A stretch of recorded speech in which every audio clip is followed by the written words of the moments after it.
ನಟರಾಜ್ ಗೌಡ್ರೆ, ಈಗ guarantee scheme ಅನ್ನೋ ಒಂದು ವಿಚಾರ ಇದೆಯಲ್ಲ, ಅಫ್ಕೋರ್ಸ್ ನೀವು 3 ಕ್ಷೇತ್ರಗಳ ಉಪಚುನಾವಣೆ ಅಂತ ಬಂದಾಗ ಅದರಲ್ಲಿ ನಿಮಗೆ ಅದು ಗೆಲುವು ತಂದು ಕೊಟ್ಟಿರಬಹುದು. ಅದರಲ್ಲಿ ದೊಡ್ಡ ಪಾಲು ಗ್ಯಾರಂಟಿ ಯೋಜನೆಗಳದ್ದಿರಬಹುದು, ನಾವು ಅದನ್ನು ಅಲಗಳಿತಾ ಇಲ್ಲ. ಸೊ ಇದೇ ಕಾರಣಕ್ಕೆ BJP ಅವ್ರು ಕೇಳಿದ್ರೆ ಅವ್ರು ಯಾವಾಗಲೂ ಹೇಳಿದ್ದೇನು ಅಂದರೆ, ಯಾವ್ದು ರೂಲಿಂಗ್ ಪಾರ್ಟಿ ಇರುತ್ತೋ ಅವ್ರಿಗೆ ಬೈ ಎಲೆಕ್ಷನ್ಗಳಲ್ಲಿ ಜನ ಓಟ್ ಹಾಕ್ಬಿಡ್ತಾರೆ. ಸರ್ಕಾರ ಅವ್ರದ್ದು ಇದೆಯಪ್ಪ, ಅವ್ರಿಗೆ ಓಟ್ ಹಾಕಿದ್ರೆ ಸ್ವಲ್ಪ ನಮ್ಮ ಶಾಸಕನ ಬಳಿಯಲ್ಲಿ ಏನಾದರೂ ಅನುದಾನ ತಗೊಳ್ಳೋಣ ಅಂತ ಆಸೆ ಇರುತ್ತೆ ಅಂತ ಹೇಳಿ.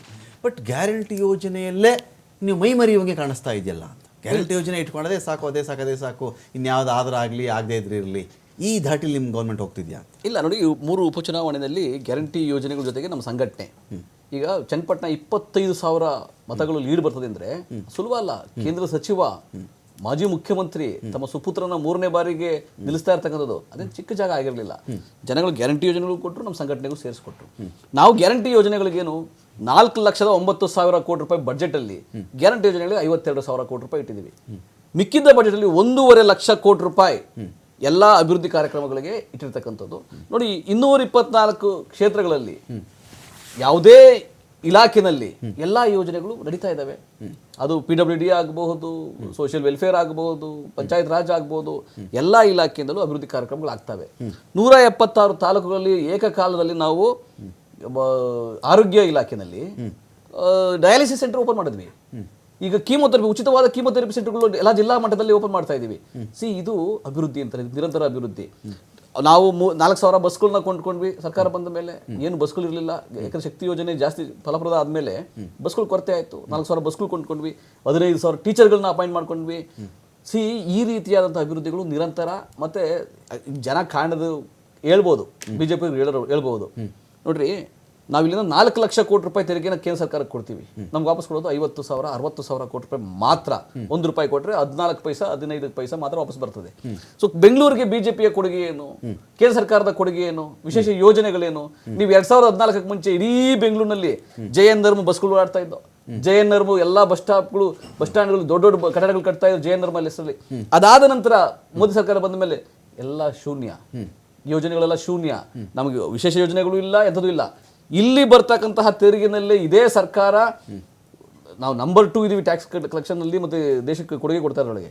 ಆದರೆ ನಾವು ಕಷ್ಟಪಟ್ಟಾದರೂ ನಾವು ಅಭಿವೃದ್ಧಿ ಮಾಡಬೇಕು, ನಿರಂತರ ಅಭಿವೃದ್ಧಿ ಮಾಡಬೇಕು ಅಂತೇಳಿ ಆರ್ಥಿಕ ಒಂದು ಶಿಸ್ತನ್ನು ಇಟ್ಕೊಂಡು ಅಭಿವೃದ್ಧಿ ಮಾಡ್ತಾ ಇದ್ದಾರೆ. ಆಮೇಲೆ ಎಲ್ಲೂ ಅಭಿವೃದ್ಧಿ ಕುಂಠಿತ ಆಗಿಲ್ಲ. ಫೈನ್. ಲೋಹಿತ್, ಈ ಗ್ಯಾರಂಟಿ ಅಶ್ವಮೇಧ ಕುದುರೆ ಮೇಲೆ ಕಾಂಗ್ರೆಸ್ ಪಕ್ಷ ಸವಾರಿ ಮಾಡ್ತಿರೋ ದೊಡ್ಡ ಗುಟ್ಟಾಗೇನು ಉಳಿದಿಲ್ಲ ರಾಜಕೀಯ ವಲಯದಲ್ಲಿ. ಗ್ಯಾರಂಟಿ ಅಶ್ವಮೇಧ ಕುದುರೆ ಹಿಡ್ಕೊಂಡ್ಬಿಟ್ಟಿದ್ದಾರೆ ಅವರು. ರಥದ ಮೇಲೆ ಏನು ನಾಗಾಲೋಟದಲ್ಲಿ ಸಾಕ್ತಾ ಇದ್ದಾರೆ ಅವರು.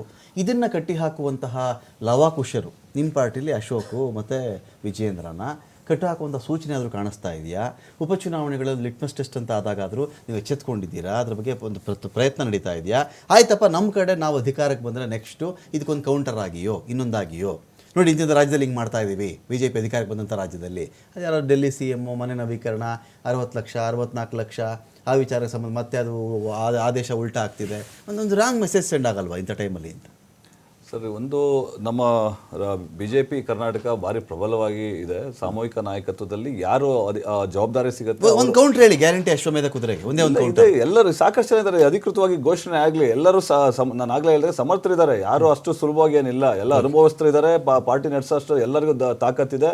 ವಿಶೇಷವಾಗಿ ಕಾಂಗ್ರೆಸ್ ಎದುರಿಸೋಷ್ಟು ಎಲ್ಲರಿಗೂ ದಮ್ಮು ತಾಕತ್ತು ಇದ್ದೇ ಇದೆ.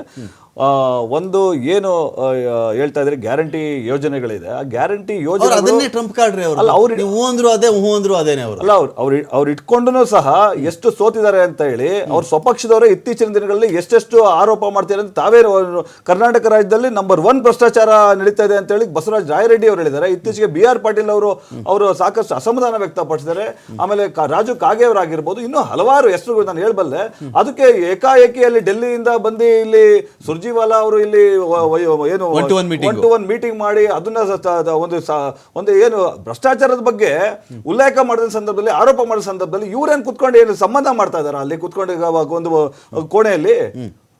ಅದನ್ನ ಇವ್ರದ್ದು ಅತ್ಯಂತ ಅಸಮರ್ಪಕ ಸರ್ಕಾರ ಇದು. ಸಿದ್ದರಾಮಯ್ಯ ಅವರು ವೀಕೆಸ್ಟ್ CM ಅಂತ ಹೇಳ್ತೀನಿ. ಈ CM ನ ಏನು ಸೆಪ್ಟೆಂಬರ್ ಕ್ರಾಂತಿ ಅಂತ ಹೇಳಿ ನಮ್ಮ KN ರಾಜಣ್ಣ ಅವರು ಹೇಳಿದ್ದಾರೆ ಸಚಿವರು, ಇದು ಡೆಫಿನೆಟ್ಲಿ ಆಗೋ ಎಲ್ಲಾ ಸೂಚನೆಗಳಿದೆ. ಇದನ್ನ ಒಂದು ಸಿಂಪಲ್ ಫೇವರ್ ಆಫ್ ಸಿದ್ದರಾಮಯ್ಯನ ಸೆಪ್ಟೆಂಬರ್ ಕ್ರಾಂತಿ in favour of DK Shivakumar ಅಂತ ಒಂದು ನಾನು ಹೇಳ್ತಾ ಇದ್ದೀನಿ. ಈ ಸರ್ಕಾರ ಇವ್ರು 2028 32 ಎಲ್ಲ ನಾವೇ ಅಂತ ಹೇಳ್ತಿರಲ್ಲ, ಅವ್ರಿಗೆ ಏನು ಜನಾದೇಶ ಇದ್ರೆ ಜನಾದೇಶ ಒಪ್ಕೊಳ್ತೀವಿ ನಾವು ಸಹ. ಆದ್ರೆ ಅದನ್ನ ಉಳಿಸ್ಕೊಳಕ್ಕೆ ಇವ್ರಿಗೆ ತಾಕತ್ತಿದೆಯಾ? ಈಗ ಏನ್ ಕೊಟ್ಟಿದ್ದೀರಲ್ಲ ಜನಾದೇಶ ಅದನ್ನ ಫಸ್ಟ್ ಉಳಿಸ್ಕೊಳ್ಳಿ ಅವರು. ಯಾಕೆ ಅಂತ ಹೇಳ್ತೀನಿ ಕೇಳಿ. ಒಂದು ಸ್ಯಾಂಪಲ್ ಡೋಸ್ AICC ಅವರು ಸಿದ್ದರಾಮಯ್ಯ ಮುಟ್ಟಿದ್ರೆ ಏನಾಗುತ್ತೆ ಅಂತ ಹೇಳಿ ಜಾತಿ ಸಮೀಕ್ಷೆ ಒಂದು ಸ್ಯಾಂಪಲ್ ಡೋಸ್ ಡೆಲ್ಲಿ ಕರೆದು ಕೊಟ್ರು. ಅವರು ಅತ್ಯಂತ ಪ್ರಿಯವಾದಂತ ವಿಚಾರ ಏನ್ ಕಾಂತರಾಜ್ ಆಯೋಗದ ಒಂದು ಜಯಪ್ರಕಾಶ್ ಆಯೋಗದ ವರದಿ ಅನುಷ್ಠಾನಕ್ಕೆ ತರಬೇಕಾಗಿತ್ತು. ಇಲ್ಲಿ ಹಲವಾರು ಇಲ್ಲಿ ಮೀಟಿಂಗ್ ಇದ್ ಮಾಡಿದ್ರು, ಇಲ್ಲಿ ಸಚಿವ ಸಂಪುಟದಲ್ಲಿ ವ್ಯಾಪ್ತಿಗೆ ಬರಲ್ಲ ಅಂತ ಆಗೋಯ್ತಲ್ಲ. ಮೋದಿ ಅವರು ಹೈಜಾಕ್ ಮಾಡಿದ್ರಲ್ಲ ಅದನ್ನ.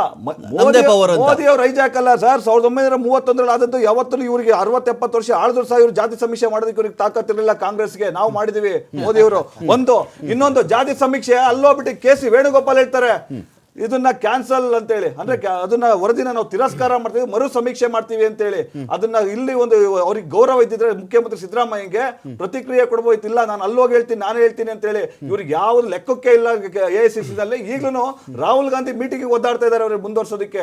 ಆಮೇಲೆ ಇವ್ರು ಹೇಳ್ತಿದಾರೆ ಯಾರು ಅಲ್ಲೋಗಿ ನಾಳೆ ರಾಹುಲ್ ಗಾಂಧಿ ಭೇಟಿ ಮಾಡ್ಬೇಕು, ಇಲ್ಲ ದಿನ ಇವ್ರು ಹೇಳಿಕೆ ಕೊಡ್ತಾರೆ ಸಿದ್ದರಾಮಯ್ಯ ಅವರು ಡೆಲ್ಲಿಲಿ ನಾನೇ 2028 ತನಕ ಅಂತ ಹೇಳಿ. ಇವ್ರು ಹೇಳ್ತಾರೆ ಸತೀಶ್ ಜಾರಕಿಹೊಳಿ ಅವರು ಅವ್ರ ಬೆಂಬಲಿಗರು ಸಿದ್ದರಾಮಯ್ಯ ಅವ್ರು ಹೇಳ್ದಂಗೆ ಅವರ ಸುಪ್ರೀಂ ಜಡ್ಜ್ಮೆಂಟ್ ಅಂತ ಹೇಳಿ. ಹಂಗಾರೆ ಅವ್ರ AICC ಹೈಕಮಾಂಡ್ಗೆ ಏನು ಕನಿಷ್ಠ ಇದೂ ಇಲ್ಲ, ಅವ್ರಿಗೆ ಬೆಲೆನೂ ಇಲ್ಲ, ಗೌರವನೂ ಇಲ್ಲ. ಹಗ್ಗ ಜಗ್ಗಾಟ ಬರೀ DK ಶಿವಕುಮಾರ್ ಜೊತೆ ಅಲ್ಲ, AICC ವರ್ಸಸ್ ಸಿದ್ದರಾಮಯ್ಯ ಆಗಿದೆ. ಡೆಫಿನೆಟ್ಲಿ ಇವರಿಗೆ ಈ ಸರ್ಕಾರ ಡೆಫಿನೆಟ್ಲಿ ಉಳ್ಕೊಳ್ಳಲ್ಲ, ಮುಂದುವರ್ಸೋದಕ್ಕೆ ಇವ್ರು ಭಾರಿ ಕಷ್ಟ ಇದೆ. ಈಗ ಈ ಗ್ಯಾರಂಟಿ ಯೋಜನೆ ಅಸಮಾಧಾನಗಳು, ಅನುದಾನ ಗ್ಯಾರಂಟಿ ಬೇಡ ಅಂತ ಹೇಳ್ರಿ ರೋಡ್ ಹಾಕ್ಸ್ಬಿಡ್ತೀನಿ ನಾನು, ಅಭಿವೃದ್ಧಿ ಕೆಲಸ ಮಾಡ್ತೀವಿ, ಒಬ್ರು ಮಾತಾಡೋದು ಇನ್ನೊಂದು ಮಾತಾಡೋದು. ಕೆಲವು ಶಾಸಕರ ಅನುದಾನದ ಸಮಸ್ಯೆಯ ಅಸಮಾಧಾನವನ್ನ ಥ್ರೂ ಗ್ಯಾರಂಟಿ ಮೇಲೆ ಹಾಕ್ತಾ ಇದ್ದಾರಾ? ನನಗೆ ಅನುದಾನ ಬಂದಿಲ್ಲ, ನಾನು ಕಿರಿಕಿರಿ ಮಾಡ್ತೀನಿ, ಆ ಲೆವೆಲಲ್ಲಿ ಹೋಗ್ತಿದ್ಯಾ ಇದು? ಮತ್ತು ಈ ಗ್ಯಾರಂಟಿ ಅಶ್ವಮೇಧ ಕುದುರೆ ಇದೆಯಲ್ಲ, ನಾಗಾಲೋಟದ ಒಂದು ಕುದುರೆ ಓಡ್ತಾ ಇದೆಯಲ್ಲ, ಈ ಕುದುರೆ ತುಂಬ ಚೆನ್ನಾಗಿ ಓಡ್ತಿರಬಹುದು. ಅಕಸ್ಮಾತ್ ಇದೇ ಕುದುರೆ ಮುಗ್ಗರಿಸಿದ್ರೆ ಅಪಾಯ ಇಲ್ವಾ ಈ ಗೌರ್ಮೆಂಟ್ಗೆ? ಅದೊಂದನ್ನೇ ನಂಬ್ಕೊಂಡು ಹೋಗ್ತಿದ್ದಾರೆ. ನೋಡಿ, ಅಸೆಂಬ್ಲಿ ಎಲೆಕ್ಷನಲ್ಲಿ ಕಾಂಗ್ರೆಸ್ ಗೆದ್ದ ಮೇಲೆ ಅದ್ರ ಹಿಂದೆನೇ ಬಂತು ಪಾರ್ಲಿಮೆಂಟ್ ಚುನಾವಣೆ. 5 ಗ್ಯಾರಂಟಿ ಯೋಜನೆಗಳನ್ನು ಅನುಷ್ಠಾನ ಮಾಡಿದ್ರು. ಆದರೂ ಸಹ ಅದು ಕಾಂಗ್ರೆಸ್ ಪರವಾಗಿ ಪಾರ್ಲಿಮೆಂಟ್ ಚುನಾವಣೆಯಲ್ಲಿ ವರ್ಕೌಟ್ ಆಗಲಿಲ್ಲ. ಒಂದು ನನಗೆ BJP ಸ್ನೇಹಿತರು ಮಾತಾಡುವಾಗ ಆಶ್ಚರ್ಯ ಆಗಿದ್ದು, ನನಗೆ ಗ್ಯಾರಂಟಿಯ ವಿರುದ್ಧ ಅನ್ನೋ ಟೋನಲ್ಲಿ ಮಾತಾಡ್ತಿದ್ದಾರೆ. ನಿಮಗೆ ನಿಮ್ಮ ಪಕ್ಷದ ನೀವು ಹೇಳ್ಬಿಡಿ, ಪ್ರಸ್ತಾಪನೆ ಮಾಡಲಿಲ್ಲ. ಗ್ಯಾರಂಟಿ ವಿರುದ್ಧ ನಮ್ಮ ಪಕ್ಷ ಯಾವತ್ತೂ ಗಟ್ಟಿಯಾಗಿ. ನಟರಾಜೇಗೌಡರಿಗೂ ನನ್ನ ಒಂದು ಸಲಹೆ ರಿಕ್ವೆಸ್ಟ್ ಏನಂದರೆ, ಗ್ಯಾರಂಟಿ ಯೋಜನೆಗಳ ಪರಿಣಾಮಗಳನ್ನು ನಾವೊಂದು ಸೋಷಿಯೋ ಎಕನಾಮಿಕ್ ಅನಾಲಿಸಿಸ್ ಮಾಡಬೇಕು. ಭಾಳ ದೊಡ್ಡ ಡಾಟಾ ಕಲೆಕ್ಟ್ ಮಾಡಬೇಕು. ಮಹಿಳೆಯರನ್ನ ಎಷ್ಟು ಮಟ್ಟಿಗೆ ಎಂಪವರ್ ಮಾಡಿದೆ ಅದು, ಗ್ರಾಮೀಣ ಆರ್ಥಿಕತೆಗೆ ಎಷ್ಟು ಬಲ ತುಂಬಿದೆ ಅದು, ಸರ್ಕಾರಕ್ಕೆ ಹೊರೆ ಆಗಿರ್ಬೋದು, ಹಣ ಖರ್ಚಾಗ್ತಾ ಇರ್ಬೋದು, ಅದು ಯಾವುದೂ ಸಹಿತ ನಾವು ವ್ಯರ್ಥ ಅಂತ ಅನ್ಕೋಬಾರ್ದು. ಅದು ಕಾಂಗ್ರೆಸ್ ಮಾಡಿರಲಿ, ಬೇರೆ ಯಾರಾದರೂ ಮಾಡಿರಲಿ. ನಮ್ಮ ಹತ್ರ ಕರ್ನಾಟಕದ ಒಟ್ಟಾರೆ ಅಭಿವೃದ್ಧಿ ಇದೆಯಲ್ಲ ಸರ್, ಹ್ಯೂಮನ್ ಡೆವಲಪ್ಮೆಂಟ್ ಇಂಡೆಕ್ಸ್ ಅಂತ ಹೇಳ್ತೀವಿ ನಾವು, ಮಾನವ ಸಂಪನ್ಮೂಲ ಸೂಚ್ಯಂಕ ಇದೆಯಲ್ಲ, ಇದು ಎಷ್ಟರ ಮಟ್ಟಿಗೆ ಸಕಾರಾತ್ಮಕ ಪರಿಣಾಮ ಬೀರಿದೆ. ಸ್ಟೇಟ್ ಎಕ್ಸ್ಚೆಕರ್ ಹೊರೆ ಆಗಿರಬಹುದು. ನಾವು ಶಾಸಕರಿರ್ಬೋದು, BR ಪಾಟೀಲ್ ಇರ್ಬೋದು, ರಾಜು ಕಾಗೇರಿ ಇರ್ಬೋದು, ಕೇಳಬೇಕಾಗಿರೋದು ಕೇಂದ್ರ ಸರ್ಕಾರವನ್ನು, ನಮ್ಮ ಪಾಲಿಗೆ ಬರಬೇಕಾಗಿರುವಂಥ ಸಂಪನ್ಮೂಲ ಅನುದಾನವನ್ನು ನ್ಯಾಯಬದ್ಧ ಪಾಲನ್ನು ಕೊಡಿ ಅಂತ ಕೇಳಬೇಕೇ ವಿನಃ ಗ್ಯಾರಂಟಿ ಯೋಜನೆಯಿಂದ ನಮ್ಗೆ ಅನುದಾನ ಕೊರತೆ ಆಯಿತು ಅಂತ ಅಲ್ಲ. ನಮಗೆ ಕೊರತೆ ಆಗ್ತಾ ಇರೋದು ಅಲ್ಲಿಂದ. ನಟರಾಜೇಗೌಡರು ಹೇಳಿದ್ರು 4 ಲಕ್ಷ ಕೋಟಿ ನಾವು ತೆರಿಗೆ ಕಟ್ತೀವಿ, 50,000 ಬರ್ತಾ ಇದೆ ನಮಗೆ ಅಂತಂದರೆ, ಬ್ರಿಟಿಷ್ ವಸಾಹತುಗಳ ಕಾಲದ ಆಡಳಿತ ಆಗೋಯ್ತು ಸರ್ ಇದು. ಕರ್ನಾಟಕ ಆಂತರಿಕ ವಸಾಹತು ಆಗ್ಬಿಟ್ಟಿದೆ ಈಗ ಕೇಂದ್ರ ಸರ್ಕಾರಕ್ಕೆ. ಕೇಂದ್ರೀಕರಣ ಹೆಚ್ಚಾಗ್ತಾ ಇದೆ, ಎಲ್ಲವನ್ನೂ ಅವರೇ ಕೇಂದ್ರೀಕರಿಸ್ಕೊತಾ ಇದ್ದಾರೆ. BJP ಗೆದ್ದ ಮೇಲೆ, NDA ಬಂದ ಮೇಲೆ ರಾಜ್ಯಗಳನ್ನು ಮುನ್ಸಿಪಾಲ್ಟಿಗಿಂತ ಲೋ ಲೆವೆಲ್ ಇಳಿಸ್ತಾ ಇದ್ದಾರೆ. ಫೆಡರಲಿಸಮ್ಮು ಅದು ಕ್ಷೀಣ ಆಗೋಗ್ತಾ ಇದೆ ಆಶಯಗಳು. ಗ್ಯಾರಂಟಿ ಯೋಜನೆ ಇದೇನಂತಂದರೆ, ಖಂಡಿತವಾಗ್ಲೂ ನಮಗೆ ಸಮಾಜ ವಿಜ್ಞಾನಿಗಳು, ಆರ್ಥಿಕ ತಜ್ಞರು ವಿಷಯದ ಆಳಕ್ಕಿಳಿದು ಡಾಟಾ ಸಂಗ್ರಹಿಸಬೇಕು. ನಮ್ಮ ಆರ್ಥಿಕತೆಗೆ ಯಾವ ಮಟ್ಟದ ಚೈತನ್ಯ ತಂದುಕೊಟ್ಟಿದೆ, ಜನತೆಗೆ ಎಷ್ಟು ಬಲ ತಂದುಕೊಟ್ಟಿದೆ, ಹೆಣ್ಮಕ್ಳು ದುಡಿಯೋ ಒಂದು ಏನು. ಆರಂಭದಲ್ಲಿ ಇದಕ್ಕೆ ವಿರೋಧ ಇದ್ರು, ಈಗ ಪ್ರತಿಪಕ್ಷಗಳಿಂದ ವಿರೋಧ ಬರ್ತಾ ಇಲ್ಲ ವಿಚಾರಕ್ಕೆ. ಅಲ್ಲ, ಏನಂತ ಸ್ವಪಕ್ಷದವರೇ ಅದನ್ನ ವಿರೋಧ ಪಡ್ತಾರೆ. ಹೊಸಪೇಟೆ ಶಾಸಕರು ಗವಿಯಪ್ಪ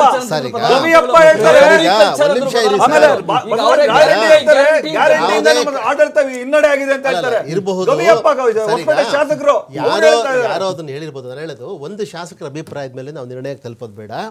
ಇದು ಅಭೂತಪೂರ್ವವಾದ ಪ್ರಯೋಗ ಅಂತೇಳಿ ಬೇರೆ ರಾಜ್ಯಗಳಲ್ಲೂ ಬಂದಿದೆ. ಅದು BJP ರಾಜ್ಯಗಳಲ್ಲೂ ಬಂದಿದೆ. ಇದು ಗ್ಯಾರಂಟಿ ಬೇರೆ ಬೇರೆ ಮಾಡಿದ್ದೀರಿ ನೀವು. ಹಂಗಿರುವಾಗ ಇದನ್ನ ನಾವು ರಾಜಕೀಯವನ್ನು ಹೊರಗಿಟ್ಟು ನಿಜವಾದ ಏನು ಸಮಾಜದ ದೃಷ್ಟಿಯಲ್ಲಿ, ಆರ್ಥಿಕತೆಯ ದೃಷ್ಟಿಯಿಂದ ಸರ್ ಭಾಳ ಅಧ್ಯಯನಗಳು ನಡೀತಾ ಇದೆ ಇದ್ರ ಬಗ್ಗೆ. ನಮ್ಗಿನ್ನೂ ಅದ್ರದ್ದು ಟೇಬಲಿಗೆ ಬಂದಿಲ್ಲ ಅವೆಲ್ಲ. ನಾನು ಭಾಳ ಜನ ಆಸಕ್ತಿಯಿಂದ ಅಧ್ಯಯನ ಮಾಡ್ತಾ ಇದ್ದಾರೆ. ರಾಜಕೀಯ ಬಿಟ್ಟು ಯೋಚನೆ ಮಾಡೋಣ.